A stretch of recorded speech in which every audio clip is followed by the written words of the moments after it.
தோழர்களே, ஆளுகின்ற திராவிட முன்னேற்ற கழக அரசு 4 ஆண்டுகளை கடந்த பின்னும் கடந்த 2021 சட்டமன்ற தேர்தலின் போது நமக்கு அளித்த தேர்தல் கால வாக்குறுதிகளில ஒன்றை கூடயும் நிறைவேற்றவில்லை.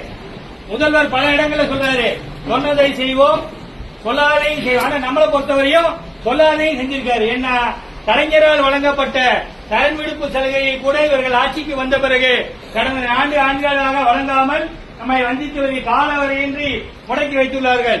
காலவரையின்றி முடக்கி வைத்தது என்பது இனிமேல் உங்களுக்கு இல்லை என்பதை போலதான் அர்த்தம். நாமும் தொடர்ச்சியாக அதை வழங்க வேண்டும் என்று கோரிக்கை விடுத்து வருகிறோம்.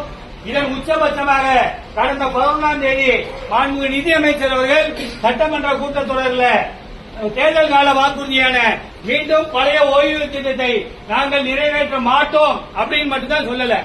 அதை தவிர தேர்தல் கால வாக்குறுதியான மீண்டும்